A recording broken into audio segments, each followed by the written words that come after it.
you gotta respect the dedication competitive zombies players have for high rounds. So many try and so many fail. But this guy, he's been doing it for years. And for solo, he's got four of the high round world records. Five if you want to count Ascension, but that's a conversation of its own. I watched this 2 months ago when it was live, and I didn't watch every second of it, of course, but I watched quite a lot of it, and yeah, even watching it again and thinking about it, it's just amazing, I mean, what these guys can do, and this guy, he's the best at it, and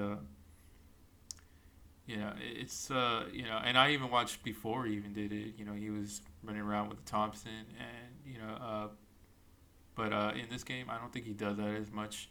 So I mean, it's insane. So the most important thing about not is actually not even about playing fast, believe it or not. But I mean, you can't tell a competitive player that. I mean, that's just frowned upon in their own community. It's a competitive nature what's going on with in these guys' heads, and so obviously they're gonna play fast and they're gonna give it their all. I mean, it just looks bad for them if they don't even do it, and not to mention there's more than one reason why they play fast. It's not always just about racing against the clock, for a reset.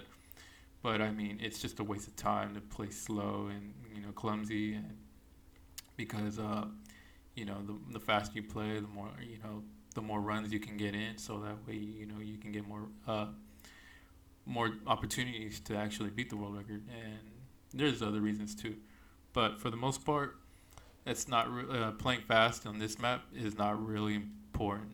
What's the most determining factor for not is your trade average.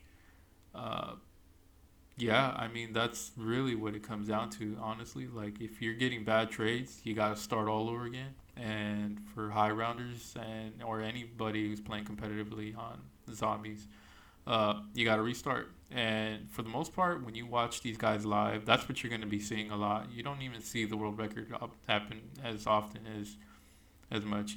What you end up seeing for the most part is restarts. They're restarting over and over and over because they're trying to get the perfect run, so that they or well, not the perfect run, but they're trying to get a good run, where they have an opportunity to beat the record. So in this map, what they are doing most restarts for is basically mostly just two things. For not what you want is your setup. You want your monkeys, your thunder gun, and your ray gun early as possible. So if you can get set up within the first few hits, that's a good start. And that's the perfect run right there, and that lets you know that you're ready to play the game, and you're just gonna go to town and kill the zombies and follow the strategy, and basically work your best, and that's what's gonna happen. So you grind the rounds out and you try to hit for reset, and that's you work on the next biggest thing. The next biggest thing would be having a trade average. So in this game, his trade average was 17.49, if I remember right. So that's really good, honestly. Like usually in most cases, I was seeing them get like trades of over like 25, 20 something. In really bad cases, which is pretty bad. And it's not always the worst, but I've even seen them play runs where he had it as bad as 30, and that's just horrible.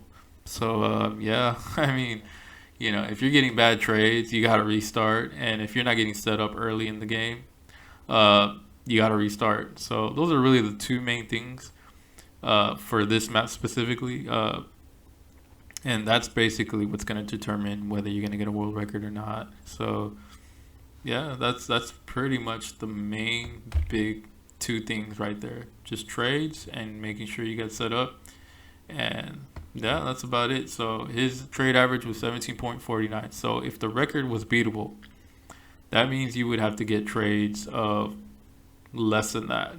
Like so, and to understand what that means of trades, basically, so you don't have traps, and you don't have like on Shang where you get drops, or like on Moon where you have the hackers so you can get drops, and you cannot just and you can't pack a punch obviously, so it's gonna take even longer to get kills.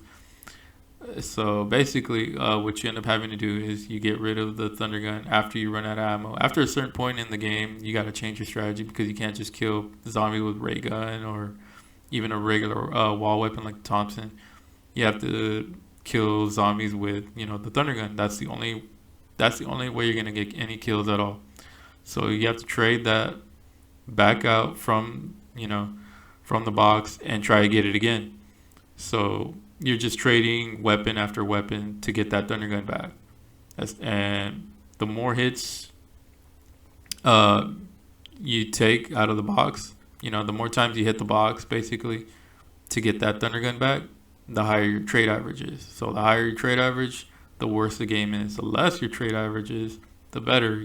So, and that's what's going to determine your overall basically a factor of whether you're going to get that world record or not. So in this game, he had a 17.49 trade average, which was the perfect. I mean, not the perfect game. It is possible to beat the game, but yeah, it's very unlikely. So congratulations for it. I'm glad you got it, man. It was a pleasure and a joy to watch you do it.